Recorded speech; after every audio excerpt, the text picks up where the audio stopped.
ಇನ್ನು ಇದೇ ವಿಚಾರಕ್ಕೆ ಸಂಬಂಧಿಸಿದಂತೆ ಅರಣ್ಯ ಸಚಿವ ಈಶ್ವರ್ ಖಂಡ್ರೆ ಕೂಡ ಮಾತನಾಡಿದ್ದಾರೆ. ಕಾಂಗ್ರೆಸ್ನಲ್ಲಿ ಯಾವ ಕುರ್ಚಿಯ ಕಾದಾಟವೂ ಕೂಡ ನಡೀತಾ ಇಲ್ಲ, ನಾವೆಲ್ಲರೂ ಕೂಡ ಸದ್ಯ ಒಗ್ಗಟ್ಟಾಗಿದ್ದೀವಿ ಅಂತ ಖಂಡ್ರೆ ಮಾತನಾಡಿದ್ದಾರೆ. ರಾಜ್ಯದ ಅಭಿವೃದ್ಧಿಗಾಗಿ ಕೆಲಸ ಮಾಡ್ತಾ ಇದ್ದೀವಿ, ರೈತರ ಬಗ್ಗೆ ಮಾತನಾಡೋದಕ್ಕೆ ಬಿಜೆಪಿಯವರಿಗೆ ಏನು ನೈತಿಕತೆ ಇದೆ ಅಂತ ಅವರು ಪ್ರಶ್ನಿಸಿದ್ದಾರೆ. ಇಂದಿನಿಂದ ಬೆಳಗಾವಿ ಅಧಿವೇಶನ ಶುರುವಾಗ್ತಾ ಇದೆ. ಇದ್ರ ಬಗ್ಗೆ ಮಾತನಾಡೋದಕ್ಕೆ ನಮ್ಮ ಜೊತೆ ಸಚಿವರಾಗಿರುವಂತಹ ಈಶ್ವರ್ ಖಂಡ್ರೆ ಅವರು ಇದ್ದಾರೆ. ನಾನು ಅವ್ರನ್ನೇ ಮಾತನಾಡಿಸ್ತಾ ಹೋಗ್ತೀನಿ. ಸರ್, ಇಂದಿನಿಂದ ಅಧಿವೇಶನ ಶುರುವಾಗ್ತಾ ಇದೆ, ಚಳಿಗಾಲ ಅಧಿವೇಶನ ವಿಶೇಷವಾಗಿ ಉತ್ತರ ಕರ್ನಾಟಕ, ಕಲ್ಯಾಣ ಕರ್ನಾಟಕದ ಅಭಿವೃದ್ಧಿ ಬಗ್ಗೆ ಚರ್ಚೆ ಮಾಡ್ತೇವೆ. ನಮ್ಮ ಸರ್ಕಾರ 2.5 ವರ್ಷದಲ್ಲಿ ಏನು ಸಾಧನೆ ಮಾಡಿದ್ದೇವೆ ಅದರ ಬಗ್ಗೆನೂ ವಿಸ್ತೃತವಾಗಿ ಜನರ ಮುಂದೆ ಇಕ್ತೇವೆ. ಮತ್ತು ಇನ್ನೂ ನಮ್ಮ ಎದುರುಗಡೆ ಅನೇಕ ಸವಾಲುಗಳಿದ್ದಾವೆ. ರೈತರ ಸಮಸ್ಯೆ ಇದೆ, ಕಾರ್ಮಿಕರದಿದೆ, ನಿರುದ್ಯೋಗ ಸಮಸ್ಯೆ ಇದೆ, ಉತ್ತರ ಕರ್ನಾಟಕದಿದೆ, ಕಲ್ಯಾಣ ಕರ್ನಾಟಕದಿದೆ.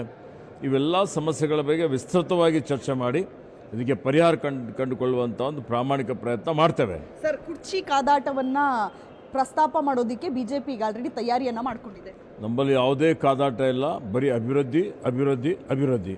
ಅದಕ್ಕೆ ಬಿಟ್ಟು ಅದಕ್ಕೆ ಹೊರತು ಬೇರೆ ಏನು ಪ್ರಶ್ನೆ ಬರೋದಿಲ್ಲ. ಸರ್, ನಾಳೆ ರೈತರು ನಿಮ್ಮ ವಿರುದ್ಧ ಪ್ರತಿಭಟನೆಯನ್ನು ಮಾಡೋದಕ್ಕೆ ಸುವರ್ಣಸೌಧ ಮುತ್ತಿಗೆ ಹಾಕೋದಕ್ಕೆ ರೆಡಿಯಾಗಿದ್ದಾರೆ. ನೋಡಿ, ರೈತರಿಗಾಗಿ ನಾವೇನು ಕಾರ್ಯಕ್ರಮಗಳು ಕೊಟ್ಟಿದ್ದೇವೆ ಮತ್ತು ಅವ್ರ ಸಮಸ್ಯೆಗಳಿಗೆ ನಾವೇನು ಸ್ಪಂದನೆ ಮಾಡಿದ್ದೇವೆ, ಹಿಂದೆ ಯಾವುದೇ ಸರ್ಕಾರ, ಅದರಲ್ಲಿ ವಿಶೇಷವಾಗಿ ಬಿಜೆಪಿ ರೈತ ವಿರೋಧಿ ಬಿಜೆಪಿ, ಕೇಂದ್ರ ಸರ್ಕಾರದ ಜವಾಬ್ದಾರಿ ಕಬ್ಬಿನ ಬೆಲೆ ನಿಗದಿ ಮಾಡುವಂಥದ್ದು, ಎಥನಾಲ್ ಬೆಲೆ ನಿಗದಿ ಮಾಡುವಂಥದ್ದು, FRP ಏನು ಕಡಿಮೆ ನಿಗದಿ ಮಾಡಿದ್ದಾರೆ, ಇದು ಕೇಂದ್ರ ಸರ್ಕಾರ ಜವಾಬ್ದಾರಿ. ಇವತ್ತು ಕೇಂದ್ರದವ್ರು ಮಾಡಿದಂಥ ತಪ್ಪು ಇವತ್ತು ಜನರಿಗೆ ತಿಳಿಸುವಂಥ ಕೆಲಸ ಆಗಬೇಕಾಗ್ತದೆ. ಆ ಒಂದು ದೃಷ್ಟಿಯಿಂದ ಈಗಾಗಲೇ ಸನ್ಮಾನ್ಯ ಮುಖ್ಯಮಂತ್ರಿಗಳು ಹಾಗೂ ಪ್ರಧಾನಮಂತ್ರಿಗಳಿಗೆ ಭೇಟಿ ಮಾಡಿದ್ದಾರೆ.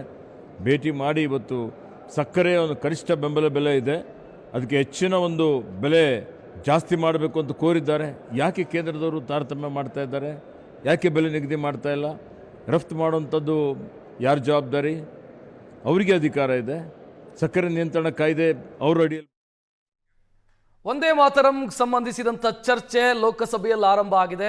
ಚರ್ಚೆಗೆ ಪ್ರಧಾನಿ ನರೇಂದ್ರ ಮೋದಿ ಚಾಲನೆಯನ್ನು ಕೊಟ್ಟಿದ್ದಾರೆ. ದೃಶ್ಯ ನೋಡ್ತಾ ಇದ್ದೀವಿ. एक ऐसा कालखंड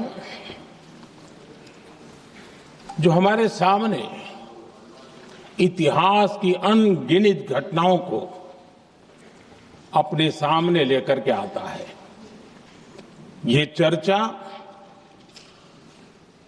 सदन की प्रतिबद्धता को तो प्रकट करेंगी, लेकिन आने वाली पीढ़ियों के लिए भी, दर पीढ़ी के लिए भी ये शिक्षा का कारण बन सकती है अगर हम सब मिलकर के इसका सदुपयोग करें तो. आदरणीय अध्यक्ष जी, एक ऐसा कालखंड है जब इतिहास के कई प्रेरक अध्याय फिर से हमारे सामने उजागर हुए हैं. अभी अभी हमने हमारे संविधान के 75 वर्ष गौरवपूर्व मनाए हैं. आज देश सरदार वल्लभ भाई पटेल की और भगवान बिरसा मुंडा की 150वीं जयंती भी मना रहा है. और अभी अभी हमने गुरु तेग बहादुर के 350वां बलिदान दिवस भी मनाया. और आज हम वंदे मातरम की 150 वर्ष निमित्त सदन की एक सामूहिक ऊर्जा को, उसकी अनुभूति करने का प्रयास कर रहे हैं. वंदे मातरम 150 वर्ष की यात्रा अनेक पड़ावों से गुजरी है, लेकिन आदरणीय अध्यक्ष जी, वंदे मातरम का जब 50 वर्ष हुए तब देश गुलामी में जीने के लिए मजबूर था. और वंदे मातरम के 100 साल हुए तब देश आपातकाल की जंजीरों में जकड़ा हुआ था.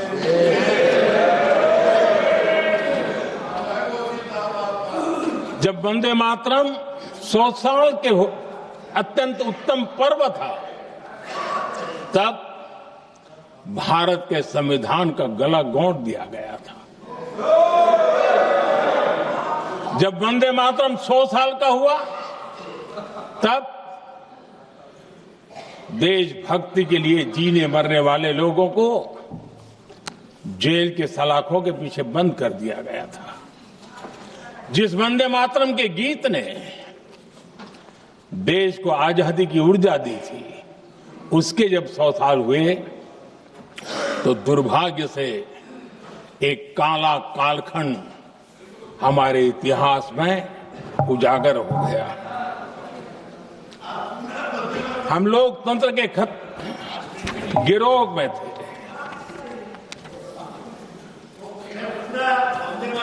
आदरणीय अध्यक्ष जी, 150 वर्ष उस महान अध्याय को, उस गौरव को पुनः स्थापित करने का अवसर है। और मैं मानता हूं सदन ने भी और देश ने भी इस अवसर को जाने नहीं देना चाहिए। यही वंदे मातरम है जिसने 1947 में देश को आजादी दिलाई। स्वतंत्रता संग्राम का भावात्मक नेतृत्व इस वंदे मातरम के जयघोष में था। आदरणीय अध्यक्ष जी,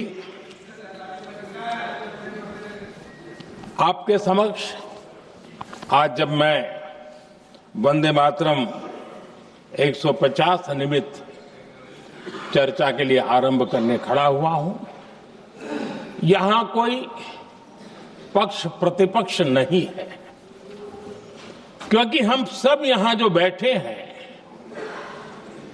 एक्चुअली हमारे लिए रण स्वीकार करने का अवसर है कि जिस वंदे मातरम के कारण लक्षावधि लोग आजादी का आंदोलन चला रहे थे, और उसी का परिणाम है कि आज हम सब यहां बैठे।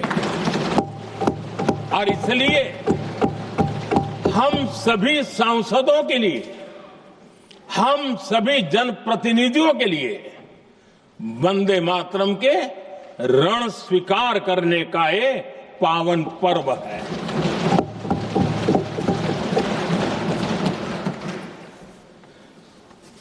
और इससे हम प्रेरणा लेकर के वंदे मातरम की जिस भावना ने देश की आजादी का जंग लड़ा,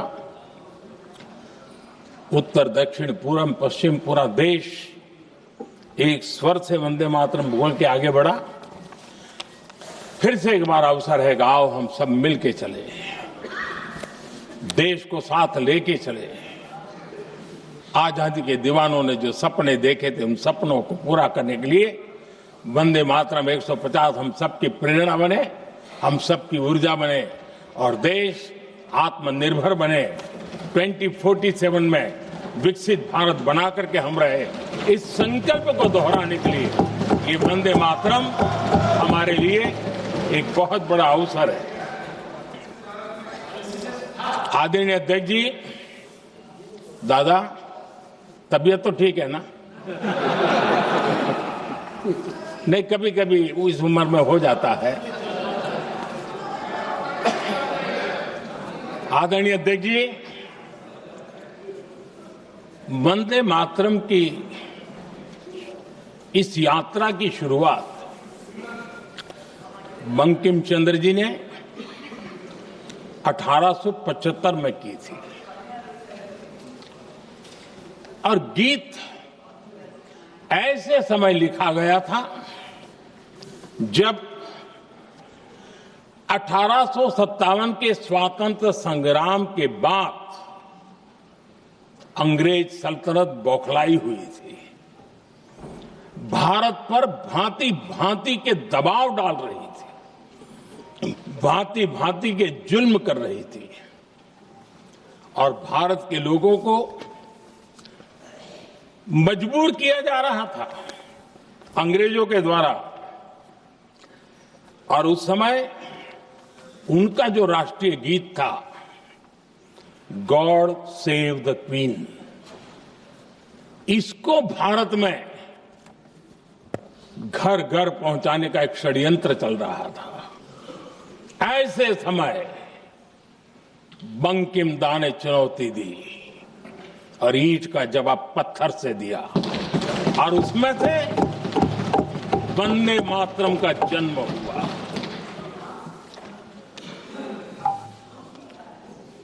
इसके कुछ वर्ष बाद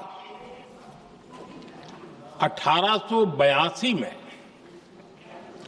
जब उन्होंने आनंद मठ लिखा तो इस गीत का उसमें समावेश किया गया।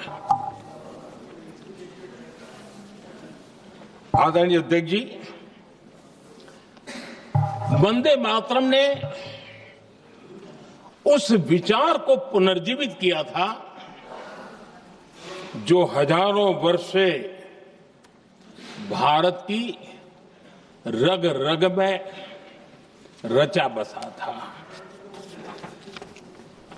उसी भाव को, उसी संस्कारों को, उसी संस्कृति को, उसी परंपरा को उन्होंने बहुत ही उत्तम शब्दों में, उत्तम भाव के साथ वंदे मातरम के रूप में हम सबको बहुत बड़ी सौगात दी थी। वंदे मातरम ये सिर्फ केवल राजनीतिक आजादी की लड़ाई का मंत्र नहीं था। सिर्फ हम अंग्रेज जाए और हम खड़े हो जाए, अपने राह पर चले, इतने मात्र तक वंदे मातरम प्रेरित नहीं करता था, उससे कहीं आगे था। आजादी की लड़ाई इस मातृभूमि को मुक्त कराने का भी जंग था।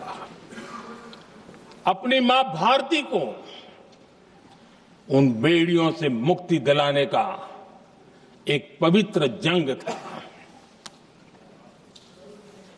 और वंदे मातरम की पृष्ठभूमि हम देखें, उसके संस्कार सरिता देखें,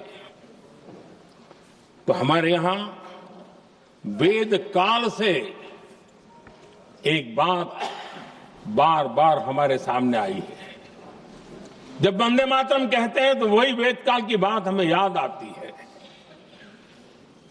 वेद काल से कहा गया है, माता भूमि ही पुत्रो अहम पृथिव्याः, अर्थात ये भूमि मेरी माता है और मैं पृथ्वी का पुत्र हूं। आदरणीय अध्यक्ष जी, यही वो विचार है जिसको प्रभु श्री राम ने भी लंका के वैभव को छोड़ते हुए कहा था, जननी जन्मभूमिश्च स्वर्गादपि गरीयसी।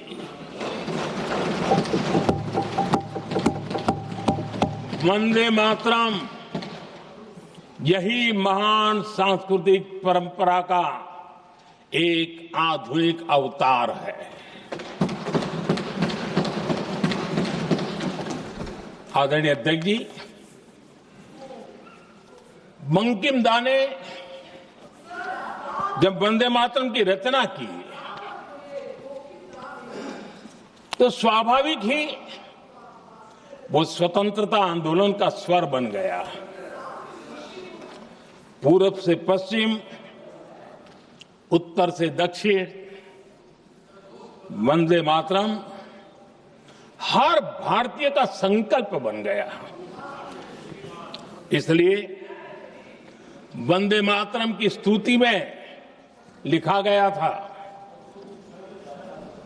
मातृभूमि स्वतंत्रता की वेदिका पर मदोमय, मातृभूमि स्वतंत्रता की वेदिका पर मोदमय, स्वार्थ का बलिदान है, यह शब्द है वंदे मातरम। है सजीवन मंत्र भी, यह विश्व विजयी मंत्र भी, शक्ति का आह्वान है यह शब्द वंदे मातरम। उष्ण शोणित से लिखो, वक्षस्थली को चीरकर, वीर का अभिमान है यह शब्द वंदे मातरम। आदरणीय अध्यक्ष जी, कुछ दिन पूर्व जब वंदे मातरम 150 का आरंभ हो रहा था, तो मैंने उस आयोजन में कहा था, वंदे मातरम हजारों वर्ष की सांस्कृतिक ऊर्जा भी थी, उसमें आजादी का जज्बा भी था और आजाद भारत का विजन भी था। अंग्रेजों के उस दौर में एक फैशन हो गई थी भारत को कमजोर, निकम्मा, आलसी, कर्महीन, इस प्रकार भारत को जितना नीचा दिखा सके ऐसी एक फैशन बन गई थी। और उसमें हमारे यहां भी जिन्होंने तैयार किए थे वो लोग भी वही भाषा बोलते थे। तब बंकिमदा ने उस हीन भावना को भी झकझोरने के लिए और सामर्थ्य का परिचय कराने के लिए वंदे मातरम के भारत के सामर्थ्यशाली स्वरूप को प्रकट करते हुए आपने लिखा था,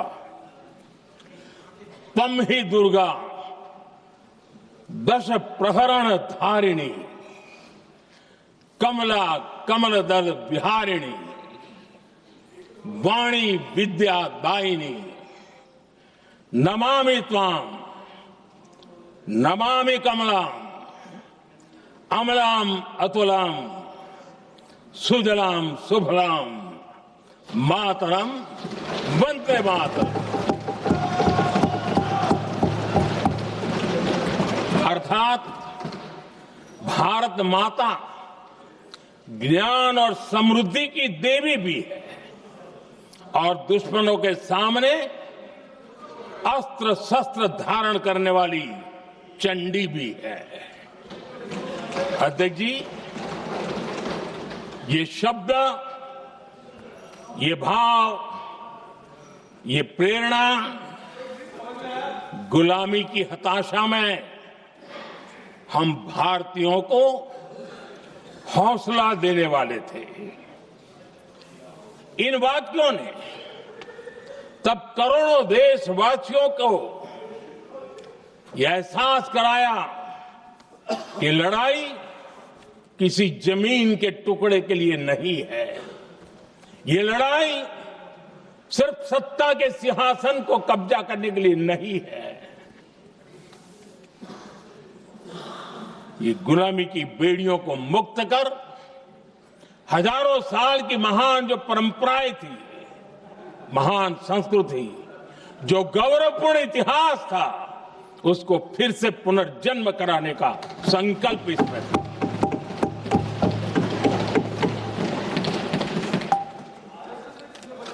आदरणीय अध्यक्ष जी,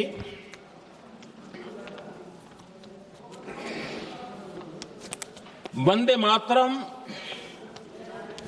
इसका जो जन जन से जुड़ाव था, ये हमारे स्वतंत्र संग्राम की एक लंबी गाथा अभिव्यक्त होती है। आदरणीय अध्यक्ष जी, जब भी जैसे किसी नदी की चर्चा होती है, चाहे सिंधु हो, सरस्वती हो, कावेरी हो, गोदावरी हो, गंगा हो, यमुना हो, उस नदी के साथ एक सांस्कृतिक धारा प्रवाह, एक विकास यात्रा का धारा प्रवाह, एक जनजीवन की यात्रा का प्रवाह उसके साथ जुड़ जाता है। लेकिन क्या कभी किसी ने सोचा है कि आजादी जंग के हर पड़ाव, वो पूरी यात्रा वंदे मातरम की भावनाओं से गुजरता था, उसके तट पर पल्लवित होता था। ऐसा भाव काव्य शायद दुनिया में कहीं उपलब्ध नहीं होगा। आदरणीय अध्यक्ष जी,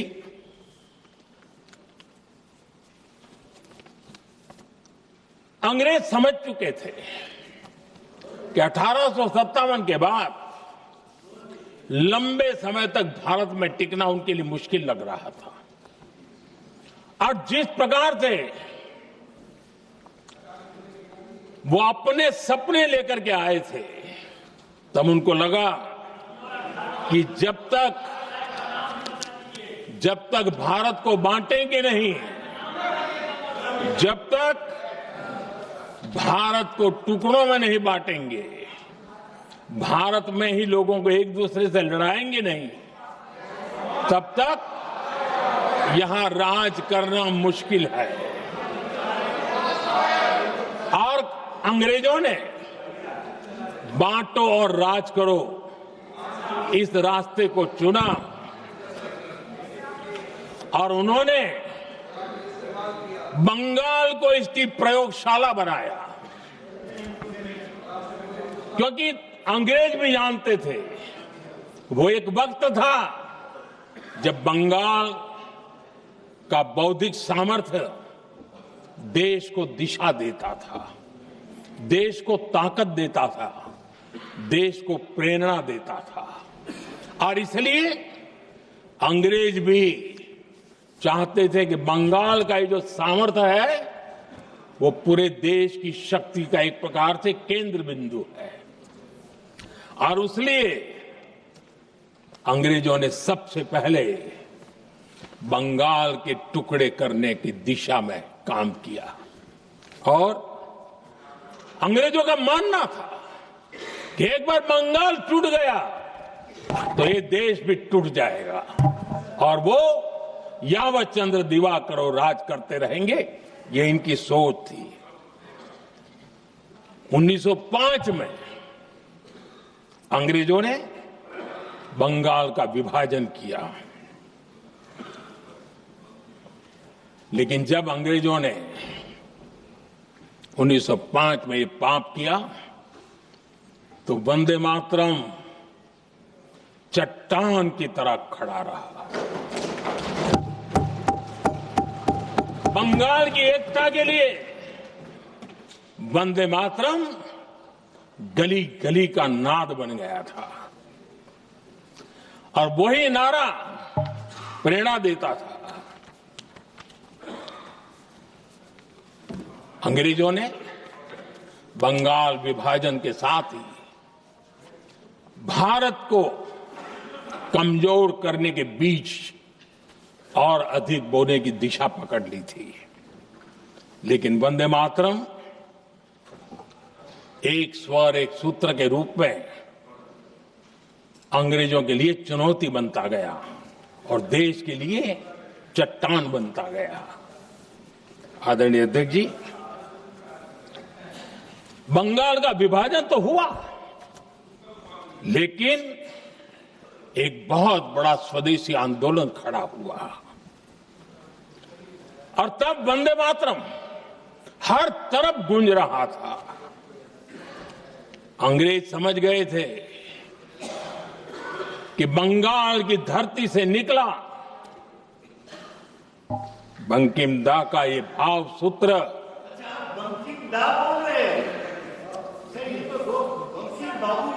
बंकिम बाबू बोले। अच्छा, thank you thank you thank you thank you thank you, आपकी भावनाओं के लिए मैं आदर करता हूं। बंकिम बाबू ने थैंक यू दादा, थैंक यू। हाँ, आपको तो दादा कह सकता हूं ना, वरना उसमें भी आपको इतराज हो जाएगा। बंकिम बाबू ने ये जो भाव विश्व तैयार किया था, उनके भाव गीत के द्वारा उन्होंने अंग्रेजों को हिला दिया और अंग्रेजों ने देखिए कितनी कमजोरी होगी और इस गीत की ताकत कितनी होगी। अंग्रेजों ने उसको कानूनी रूप से प्रतिबंध लगाने के लिए मजबूर होना पड़ा था। गाने पर सजा, छापने पर सजा, इतना ही नहीं वंदे मातरम शब्द बोलने पर भी सजा। इतने कठोर कानून लागू कर दिए गए थे। हमारे देश की आजादी के आंदोलन में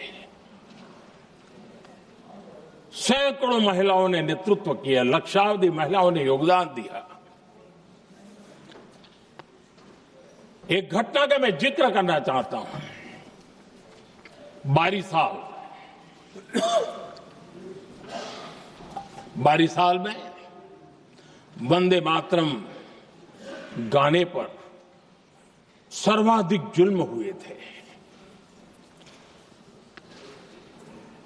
वो 22 साल आज भारत का हिस्सा नहीं रहा है और उस समय 22 साल की हमारी माताएं, बहनें, बच्चे मैदान में उतरी थी वंदे मातरम के स्वाभिमान के लिए। इस प्रतिबंध के विरोध में लड़ाई के मैदान में उतरी थी और तब 22 साल की एक वीरांगना श्रीमती सरोजिनी बोस, जिन्होंने उस जमाने में वहां की भावना को देखिए और उन्होंने कहा था कि वंदे मातरम जो प्रतिबंध लगा है, जब तक ये प्रतिबंध नहीं हटता है मैं अपनी चूड़ियां जो पहनती हूं निकाल दूंगी।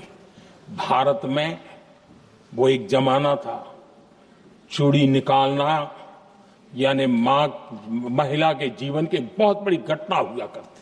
लेकिन उनके लिए वंदे मातरम की वो भावना थी, उन्होंने अपनी सोने की चूड़ियां,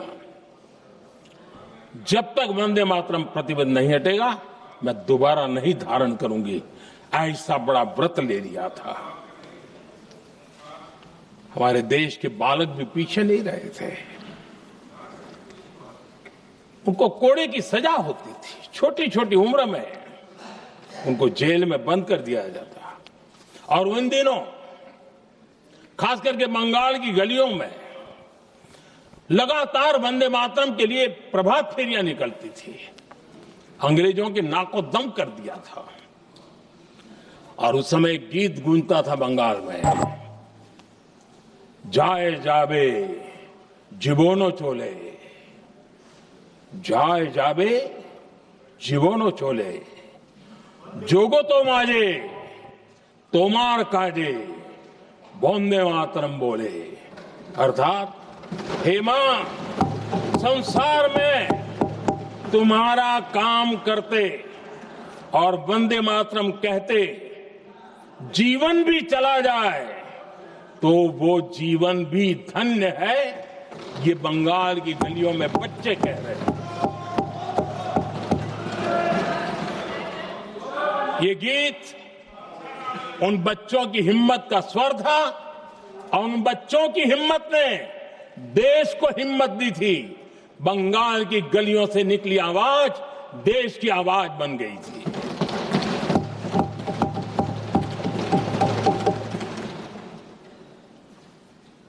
उन्नीस 1905 में फरीदपुर के गांव में बहुत छोटी छोटी उम्र के बच्चे जब वंदे मातरम के नारे लगा रहे थे, अंग्रेजों ने बेरहमी से उन पर कोड़े मारे थे। यानी एक प्रकार से जीवन और मृत्यु के बीच लड़ाई लड़ने के लिए मजबूर कर दिया था। इतना अत्याचार हुआ था। 1906 में नागपुर में नील सिटी हाई स्कूल के उन बच्चों पर भी अंग्रेजों ने ऐसे ही जुल्म किए थे। गुनाह यही था कि वो एक स्वर से वंदे मातरम बोल करके खड़े हो गए थे। उन्हें वंदे मातरम के लिए मंत्र का महात्म्य अपनी ताकत से सिद्ध करने का प्रयास किया था।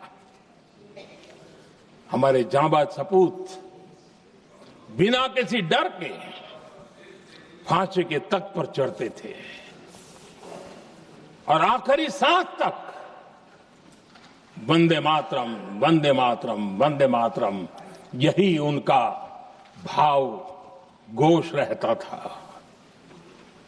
खुदीराम बोस, मदनलाल ढींगरा, राम प्रसाद बिस्मल, अशफाकुल्ला खान, रोशन सिंह, राजेंद्र नाथ लाहिड़ी, रामकृष्ण विश्वास, अनगिनत जिन्होंने वंदे मातरम कहते कहते फांसी के फंदे को अपने गले पर लगाया था। लेकिन देखिए, ये अलग अलग जेलों में होता था, अलग अलग इलाकों में होता था। प्रक्रिया करने वाले चेहरे अलग थे, लोग अलग थे। जिन पर जुल्म हो रहा था उनकी भाषा भी अलग थी।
तपस्या का मंत्र था, संकटों को सहने का सामर्थ्य देने का एक मंत्र था, और वो मंत्र वंदे मातरम था। और इसलिए गुरुदेव रविंद्रनाथ टैगोर ने लिखा था, उन्होंने लिखा था, एकी सूत्रे बांधी आछी सोहोस्टोटी मौन, एक ही कार्य सौंपी आची सहस्त्र जीवन वंदे मातरम। अर्थात एक सूत्र में बंधे हुए सहस्त्र मन, एक ही कार्य में अर्पित सहस्त्र जीवन वंदे मातरम। ये रविंद्रनाथ टैगोर जी ने लिखा।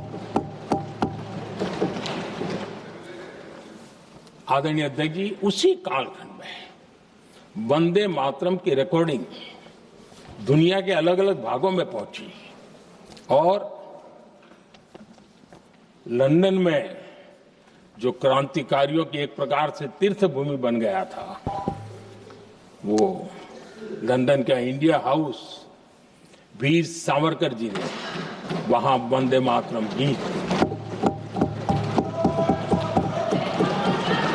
और वहां ये गीत बार बार गूंजता था। देश के लिए जीने मरने वालों के लिए वो एक बहुत बड़ा प्रेरणा का अवसर रहता था। उसी समय बिपिन चंद्र पाल और महर्षि अरविंद घोष, उन्होंने अखबार निकाले। उस अखबार का नाम भी उन्होंने वंदे मातरम रखा। यानी डगर डगर पर अंग्रेजों की नींद हराम करने के लिए वंदे मातरम काफी हो जाता था और इसलिए उन्होंने इस नाम रखा। अंग्रेजों ने अखबारों पर रोक लगा दी तो मैडम भिकाजी कामा ने पेरिस में एक अखबार निकाला और उसका नाम उन्होंने वंदे मातरम रखा। आदरणीय अध्यक्ष जी, वंदे मातरम ने भारत को स्वावलंबन का रास्ता भी दिखाया। उस समय